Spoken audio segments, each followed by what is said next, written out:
அனைவருக்கும் காலை வணக்கம். இந்த காணொளியில் எப்படி உயர் இந்த வெப்ப சலனத்தினால் இயங்குகிறது என்பதை பார்ப்போம். இந்த அணுக்கள் எல்லாம் வெப்பம் கூடும்போது அது விரிவடைகிறது, வெப்பம் குறையும் போது சுருங்குகிறது. எனவே விரிவடையும் போது அது பெரிதாகவும், சுருங்கும் போது சுருங்குகின்றது, சிறிதாகவும் மாறுகின்றது. எனவே இத்தகைய விரிவடைதல் சுருங்குதல் இயல்புகளை கொண்டு அந்த அணுக்களில் ஒரு சில அதிர்வுகள் உண்டாகின்றன. இந்த அதிர்வுகளால் தான் அந்த அணுக்களில் பதிந்துள்ள பல மெமரி விஷயங்கள், அதாவது இந்த DNA தூண்டப்பட்டு அதில் உள்ள விஷயங்கள் நமக்கு வெளியில் வருகின்றன. எனவே உங்கள் இந்த பிரபஞ்சத்தில் வெப்பசலனம் அதிகமாகுது, எக்ஸ்பென்ஷன் அதிகமாகுது. அதுவே உங்கள் பாடிக்கு உள்ளார இந்த உடலில் வெப்பம் கூடும் பொழுது உங்கள் பழைய அணுக்களில் உள்ள பழைய நினைவுகள் தூண்டப்பட்டு உங்கள் கான்சியஸ் மைண்டுக்கு வரும். அது வரைக்கும் இந்த சப்கான்சியஸ் மைண்டில் இருக்கிற இந்த நினைவு பதிவுகள் நம்மை அறியாமல் இயக்கி கொண்டிருக்கும் இயந்திரத்தனமாக. அதே நீங்கள் இந்த சக்தியை, வெப்ப சக்தியை கூட்டினால், உங்கள் உடம்புல கூட்டினால், அது உங்கள் உடம்பு தாங்கினால், அப்போ இந்த அணுக்கள் விரிவடைந்து அதில் உள்ள இந்த சப்கான்சியஸ் லெவலில் இருக்கிற அந்த நினைவு பதிவுகளெல்லாம் உங்களுக்கு கான்சியஸ் விழிப்பு நிலைக்கு வரும். இதுதான் மெடிடேஷன் நடக்குது. இத்தகைய மெடிடேஷனில் வெப்பம் அதிகமாக கூடும். அப்போது இதற்கு தான் அந்த காலத்து பேர்கள் இது குண்டலினி சக்தி மூலம் இந்த வெப்பம் கூடுகிறது. எனவே எவ்வளோக்கு எவ்வளோ குண்டலினி சக்தி உங்களுடைய மூலாதாரத்தில் மேல் நோக்கி எழுகிறதோ அவ்வளோக்கு அவ்வளோ இந்த சூழ்நிலை நடுத்துண்டு வழியாக வெப்பம் கூடி அது இந்த உடல் முழுவதும் பரவி அனைத்து அணுக்களையும் வெப்ப சலனத்துக்கு உட்பட்டு பல வைப்ரேஷன் அணுக்களை அதிகமாக உண்டாக்கும் போது அந்த நினைவுகள் தூண்டப்பட்டு பழைய நினைவுகள் மேல் எழும்புகின்றன.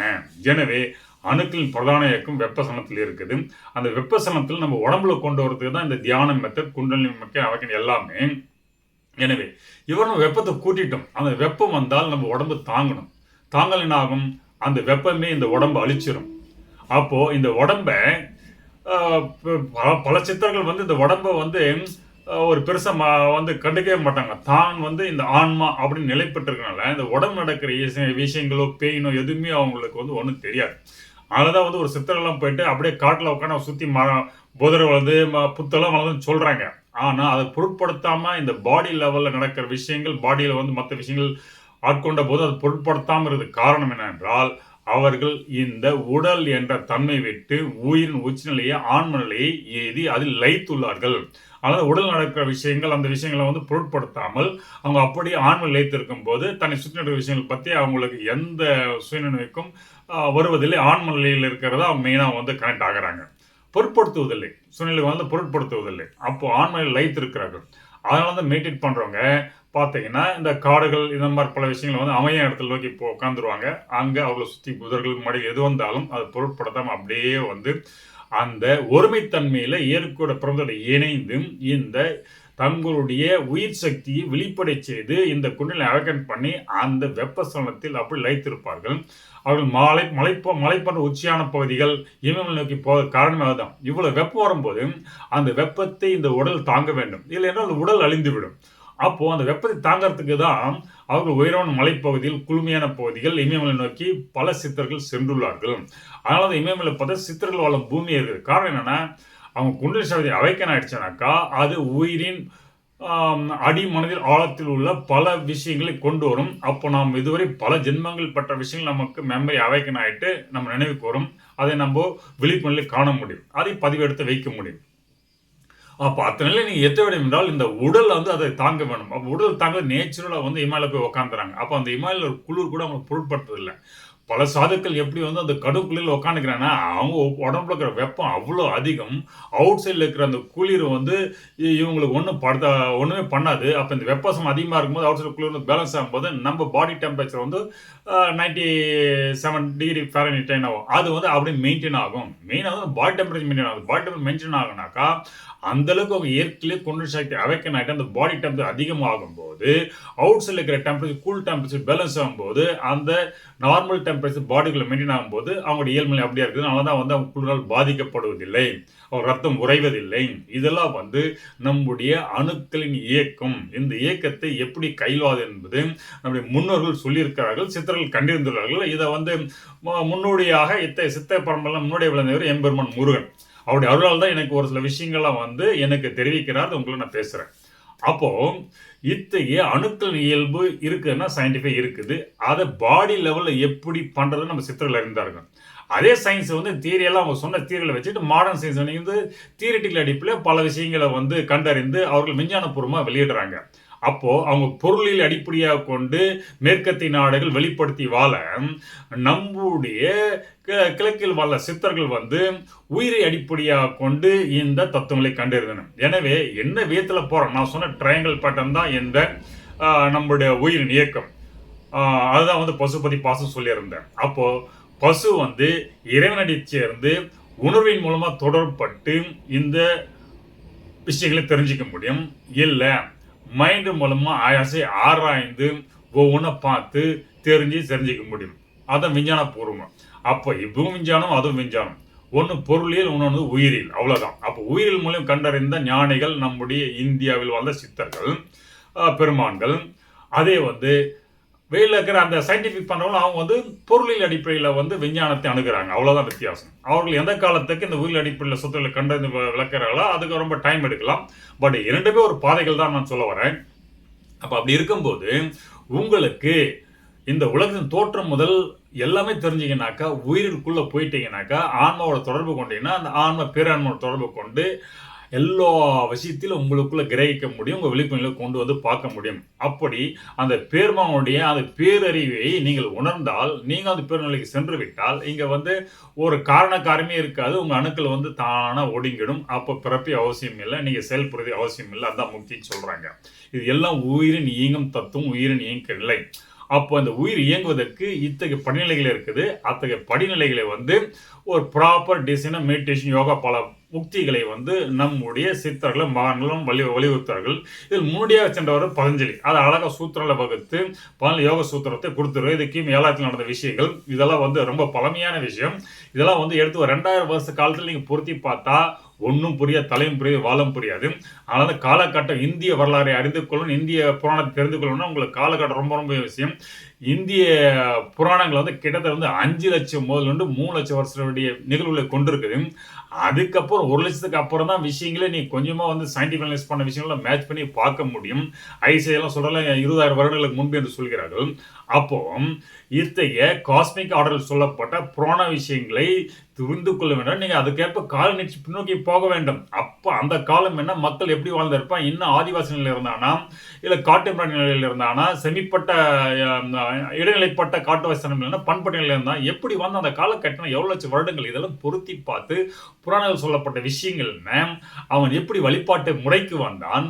வழிபாட்டு முறைகள் என்றால் எடுத்தோடனே வந்து இல்லை, அவன் வந்து அச்சத்தை அடிப்படையாக கொண்டும் தனக்கு நன்றி உணவு ரெண்டு தான் வந்து கூறா வச்சுட்டு இந்த இறை வழிபாட்டு முறைக்கு வந்திருக்காங்க. அப்போ அச்சத்தை அடிப்பு இயற்கை மேல் கொண்ட அச்சத்தின் இயற்கையை வணங்கினான். அதுக்காக இயற்கையில் பஞ்சபூதங்களை வணங்கினான். அப்புறம் அதன் இயற்கையின் மூலம் வந்த தாவரங்கள், அதன் மூலம் அவனுக்கு இன்னல் உருவக்கூடிய அச்சத்தை உருவாக்கக்கூடிய விலங்குகளை வணங்கினான். அப்படி வணங்க என்ன ஆகுதுனாக்கா, நான் உங்களிடம் ஒருமைத்தன்மையில் வந்து உங்களுக்கு எதிர்ப்பு செலுத்தாத போது நீங்கள் எதிர்ப்பு செலுத்த மாட்டீங்க. அது உணர்வில் இருந்து இயங்க நிலை, அத்தகைய நிலை விலங்குகளிடையே இருக்குது. நீ விலங்குகளை வந்து ஒரு கடவுளாக பாவிச்சு அதை வணங்கும் போது அதுக்கு அச்ச உணர்வு, உங்களுக்குள்ள அச்ச உணர்வு இல்லை, அப்போ அதுக்கு அந்த அச்ச உணர்வு பிரதிபலிக்காது, அது உங்களால் திருட்டு நினைக்காது, அப்போ அது உங்களை ஒன்றும் செய்யாது. இதுக்காக தான் பாம்பை வழிபட்டான், அவனுக்கு அச்சுறுத்து விலங்குகள் வழிபட்டான். அப்போ அத்தை விலங்குகளை தன்னை குல விலங்குகளாகவும் வச்சுக்கிட்டான். எப்போ வந்து அதை வழிபட ஆரம்பித்தானோ அந்த விலங்குகள் வந்து இவனோட வந்து முரண்படாம அழகாக வாழ்ந்தது. அப்போ அந்த விலங்குகளை எப்படி கையாள்வது என்பது நுணுக்கத்தை கண்டறிந்தான். அவர் விலங்குகளை கையாள்னா எந்தெந்த மனித இனம் எந்தெந்த விலங்குகளை கையாள தெரிந்ததோ அவர்கள் அந்த இனத்தின் குலச்சின்னமாக அந்த விலங்குகளை வைத்துள்ளார்கள். உதாரணத்துக்கு நார்கள் எடுத்தால், நார்களை வந்து பாம்பு வந்து ஈஸியாக ஹேண்டில் பண்ணுவாங்க. ஏன்னா பாம்போட ஒருங்கிணைத்தன்மையில் அவர் வாழ ஆரம்பித்தார்கள். அதனால் பாம்பு வந்து ஒரு மகுடி ஊதியோ ஏதோ ஒரு பண்ணால் அந்த பாம்புக்கு தெரிய ஒரு ஒன்றும் பண்ண மாட்டோம், பிடிச்சி வேற இடத்துல விட்டுருவான்.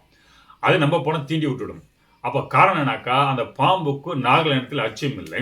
அதனால் பாம்பு எப்படி கையில் அவங்களுக்கு தெரிஞ்சு, ஆனால் காடு மொழி எல்லா இடத்துல போய் வாழ்ந்தார்கள். எல்லா இடத்துலையும் இந்தியா முழுக்க சென்றார்கள். அவர்கள் நாகருடைய பரம்பரை எல்லா இடத்துலையும் பார்க்க முடியுது. அப்போ நாகர்கள் நாகத்தை கையாள தெரிந்த மனிதர்கள். அதே மாதிரி கருடர்கள் என்பது கருட பறவைகளை கையால் தெரிந்த மனிதர்கள். அது மாதிரி ஒவ்வொரு கிளான், சிங்கம்னா சிங்கத்தை கையில தெரிந்த மனிதர்கள், புலி சோழர்கள்னா புலியை கையில தெரிந்த மனிதர்கள். ஏன்னா அவன் புலிக்கேன்னு சொல்லக்கூடிய அந்த தேசத்துல போய் உருவாக்குறான். தேசம் உருவாக்கும் போது அது வாழ்ற இடத்துல இவன் போகும்போது அது சும்மா இருக்கும்போது அப்போ அதனோட இணக்கமான சூழ்நிலை இந்த மனிதன் ஏற்படுத்தினால் தான் அந்த விலங்குகளும் இவனும் ஒத்துழைக்கும், இவனுக்கு துன்புறுத்தாம அது பாட்டு இருக்கும், இவன் பாட்டு இருப்பான். அப்போ அதெல்லாம் எப்படி கையாளுற திறனை வளர்த்து கொண்டார்கள். அதுதான் அவங்களுடைய குல சின்னமாக, குல அடையாளமாக வந்துடுது. அதுதான் ஒவ்வொரு ராஜ்யம் அந்த மன்னர்கள் சிம்பிளாக இன்னைக்கு இருக்குது. நம்ம ஐஎஸ் படிப்புலாம் பார்த்தீங்கன்னா ஒவ்வொரு மன்னர்களுக்கு என்ன சிம்பிள் தான் பார்க்குறீங்க. அந்த சிம்பிளாக உயிரின் ஈங்கன் தத்துவத்திலிருந்து அவன் ஒவ்வொரு உயிரும் எப்படி கையாண்டான், அந்த நூக்கத்தை எப்படி பெற்றான், எப்படி அதோட இணக்கமான சூழ்நிலை இருப்போ அதை வழிபட்டு இணக்கமான சூழ்நிலை கொண்டு அதை தன் குலச்சின்னமாக வைத்து கொண்டான். பின்பு அந்த விலங்கு நிலையிலிருந்து மனிதநிலை எழுந்த பிறகு மனிதனில் தனக்கு குருவா வழிகாட்டியவர் யார், அவர்களுக்கு அந்த விலங்கு தொடரப்படுத்தினார். அதான் மனுஷன் பிளஸ் விலங்கு இரண்டும் இணைந்த குறியீடாக அதுக்கு அடுத்த நிலையில சமயத்தில் வச்சிருப்பாங்க ஒரு வழிபாட்டில். மூல சிங்கம்னா சிங்கம் மட்டும் தான் இருக்கும். அதுக்கப்புறம் அதோட விஷ்ணு அந்த குருவா அந்த மக்களுக்கு சொல்லும் போது அப்போ விஷ்ணு பிளஸ் சிங்கம் அவன் குலச்சினத்தை இணைத்து நரசிம்மர் அப்படின்னு அடையாளமாக தனது தெய்வத்தை கண்டார்கள். அப்புறம் அதே நிலைந்து உயர்நிலை செல்லப்பில் இவனுக்கு மனுஷனுக்கு மனம் வளர இவனுக்கு அறிவு உயர இவன் இனம் கண்டு கொள்கிறார் தான் குரு என்ன சொல்ல. அப்போ இந்த விலங்கு அந்த குருவின் வாகனமாகவும் குரு மனித நிலையிலிருந்து உணர்த்தும் தெய்வமாகவும் பார்க்க ஆரம்பிக்கிறான். அப்போ யார் குல விலங்குகளா இருந்ததோ அதெல்லாம் அந்த வாகனமா மாறுது தெய்வத்தினுடைய. அப்போ மனித நிலையில் இறைவனை பார்க்கிறான், வாகனமாக அந்த விலங்குகளின் சின்னத்தை பார்க்கிறான். இப்படிதான் ஒவ்வொரு சமய வழிபாட்டு முறையும் இங்கு இந்தியாவில் பல லட்சம் வருடங்களாக பின்பற்றப்பட்டு அவன் வாழ்வில் தொடர்ந்து கொண்டிருக்கிறது. எனவே இதுக்கெல்லாம் ஒரு காரணம் இருக்குது, மூட நம்பிக்கை இல்லை. அவன் வாழ்வியல் அப்படியே பதிந்து வந்ததான் சொல்றதான் சமயம். இந்த சமயம் என்ன சொல்றது ப்ராப்பர் தெரியாதான், ஏதோ கதை விட்டு இருக்கான். அப்போ சமயம் மனிதன் வாழ்க்கையில் ரொம்ப ரொம்ப பிரித்து பார்க்க முடியாத கூறா இருக்குது. சமயம்தான் அவன் எப்படி பல்வேறு பாதையை கடந்து வந்தான், பல்வேறு படிநிலை எட்டினான், எப்படி ஒரு நாகரிகத்தன்மை அடைந்தான், அந்த நாகரிகத்தன்மையில் எப்படி அவன் சமய கூறுகளை மேம்படுத்தி கொண்டு போனான். இறுதி நிலையாக மனுஷனையும் பார்த்துட்டான், விலங்குகளையும் பார்த்து வானம் பார்த்து உருவங்களை பார்த்து வணங்கினான். இவரை இந்த பாசத்தை கடந்தால் பசு பாசத்தை கடந்தால் பதிநிலையன் உணர்ந்தால் பிரம்மம் என்ற தத்துவத்தை வகுத்தான். அது உபநிஷத்துல வந்தது. அப்போ பிரம்மன் என்பது நமக்கு ஒன்று ஒருமைப்பட்ட தன்மை, அதான் பிரம்மன். அப்போ அங்க 2, 3, 4 பலன் எதுவுமே இல்லை, எல்லாம் ஒன்றிணைந்த தன்மை. அப்போ அதுதான் கடவுள் ஒன்று என்ற அடிப்படையில் பல சித்தாந்தங்கள் அதன் அடிப்படையில் நமக்கு பார்த்தீர்கள் என்றால் இஸ்லாத்து வருகிறது, பின்பு கிறிஸ்டின் வருகிறது. இவங்கெல்லாம் ஒரே ஒரு கடவுள் என்ற தத்துவத்தில் போனவர்கள். இவங்க அந்த டெய்ல் என்ற ஒன்று மட்டும் பிடிச்சிக்கிட்டாங்க. ஆனால் கீழே இருக்கிற தத்துவங்கள் படிநிலைன்றதை விட்டுட்டாங்க. ஏன்னா அது பிடிச்சாதான் தலை என்ன வாழ்னு தெரிஞ்சாதான் முழுமையாக அந்த உடம்பை இயக்க முடியும். ஒரே தலையை மட்டும் பிடிச்சிக்கிட்டீங்கன்னா எப்படி இயங்குவீங்க? தலகணம் பிடிச்சி தான் இருக்கணும். அதெல்லாம் தலகணம் பிடிச்சி ஒன்லி பக்தியை விட்டுட்டு அவங்க சயின்ஸ் அடிப்படையில் போராடி கொண்டு இருக்கிறார்கள். ஆனால் நாம் எல்லாம் ஒன்றிணைந்து செயல்பட வேண்டியதான் முக்கியத்துவம். அப்போ நீங்க இந்த பிரம்மனோட ஒருமைத்தன்மை, இந்த ஒருமைத்தன்மை இறைவன் ஒருவனே அதான் எல்லாமே சொல்றாங்க. அப்போ அந்த ஒருமைத்தன்மையில் நீ முதல் இந்த உயிர் ஓங்கணும். அப்போதான் அந்த ஒருமைத்தன்மை இறைவனை உன்னால் உணர்ந்து கொள்ள முடியும். அப்போ நீ உயிராத வரைக்கும் நீங்க படிநிலை கடந்தா வரணும். எப்படி நீங்க பிஹெச்டி பண்ணணும்னாக்கா எல்கேஜி முதல்ல ஸ்டார்ட் பண்ணி டிகிரி பண்ணி மாஸ்டர் டிகிரி பண்ணி அப்புறம் பிஹெச்டி பண்ண முடியும். அதே மாதிரிதான் இந்த சமய வாழ்க்கையில் அதே மாதிரிதான் இந்த உயிர் பல்வேறு படிநிலையை உயர வேண்டும். அப்படி உயர்ந்தாதான் ஒருமைத்தன்மையில் இருக்கிற பிரம்மனில் இருக்கிற இறைவன் ஒன்று என்றது இந்த மனதுக்கே புரியும். மனதுக்கு புரிந்ததான் உணர்வு எழுதிருக்கும். உணர்வு மனதை வழிவிட்டா உணர்வு அப்படி பிரதிபலித்து இறைவன் ஒன்று நாம் ஒன்று அந்த இரண்டரை கலக்கிற தன்மையே வரும். இல்லைன்னா இறைவன் வேறு நான் வேறு உட்காண்டே இருக்க வேண்டாம். இறைவன் ஒன்றுன்னு சொல்லுவோம், இறைவன் வேறு நான் வேறு உட்காந்து இருப்போம். அப்போ நம்ம மனிதர்களாகவும் இறைவனை எழுத முடியாத நிலையில் நாம் வாழ்ந்து கொண்டிருப்போம். அப்போ இறைவனை நாம் எழுத வேண்டும் என்றால் நாம் மனிதர்களில் அதையும் கடந்த உயர்நிலை இந்த உயிரை இயக்க முடியும். அப்படி உயர்ந்த உயர்நிலை இயக்க அடுத்த நிலை தான் தேவர்கள். அப்போ அந்த தேவர்களையும் கடந்த நிலை இப்போ இறைநிலை. அப்போ இது உயிர் நிலை. இங்கே அசுரர்கள் தேவர்கள் எல்லாம் சொல்றதெல்லாம் ஏதோ பிசிக்கலாக நாம் ஒருத்தருக்கு ஒரு இனத்தினுடைய பாகுபாடு கூறு என்று நாம் சொல்லக்கூடாது. இது எப்படி அவர்கள் சமயங்களை பின்பற்றினார்கள், அந்த நிலையில் அவர்கள் உயிர்களை இயக்கினார்கள் என்பதை பொறுத்துதான் இந்த இனத்தை நாம் பார்க்க வேண்டும். அப்போ அசுரர்கள் என்பது அவர்கள் ஒரு படிநிலை இயங்கி இருக்கிறார்கள், தேவர்கள் என்பது இன்னொரு படிநிலையில் போயிருக்கிறாங்க. அவ்வளவுதான் சொல்ல முடியும். ஏன்னா அவங்க சூட்சமத்தை பிரம்மன் லெவலில் கண்டறிஞ்சவங்க தேவர்கள்.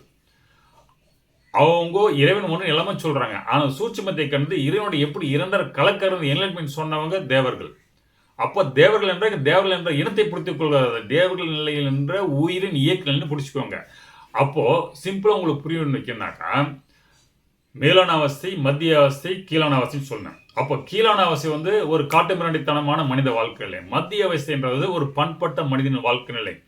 அப்போ உயர்ந்த அவசியம் உயர்ந்த நாகரிகம் அடைந்த சிவிலைசேஷன் அடைந்த மனிதன் வாழ்க்கை நிலை அப்படின்னு வச்சுக்கோங்க. இது சமயத்துக்கு பொருத்தி பார்த்தீங்கன்னாக்கா, எப்படி சமயம் வளர்ந்து அந்த சமயம் சொல்லப்பட்ட இறைநிலையை அடைகிற உச்ச கூறுகளை சொன்ன விஷயங்கள் யார் கண்டதில்லை, அவர்கள் தேவர்கள். அப்போ நானே மனுஷனா இருக்கிறேன், அரக்கனா மாறேன், அசுரனா மாறுறேன், தேவரா மாறுறேன். அப்போ எல்லா பண்புகளும் எனக்குள்ள இருக்குது. இது ஒரு குவாலிட்டி, உயிரின் இயங்கும் தன்மை. இது ஒரு இனத்தை பாகுபடுத்தி சொல்லுகின்ற விஷயம் கிடையாது. இது ஒரு இனத்தை பாகுபடுத்தி சொல்லுகின்ற விஷயமாக நாம் எடுத்துக்கொண்டு இந்த ஆரியர்கள் ஒரு இனம், அசுரர்கள் ஒரு இனம், திராவிட இனம் என்று சண்டை போட்டு இருக்கும். இது உயிரின் வெளிப்படும் இயங்கும் தன்மை. இப்போ சொல்லப்பட்ட 2 குரலை பிரிச்சிடலாம்.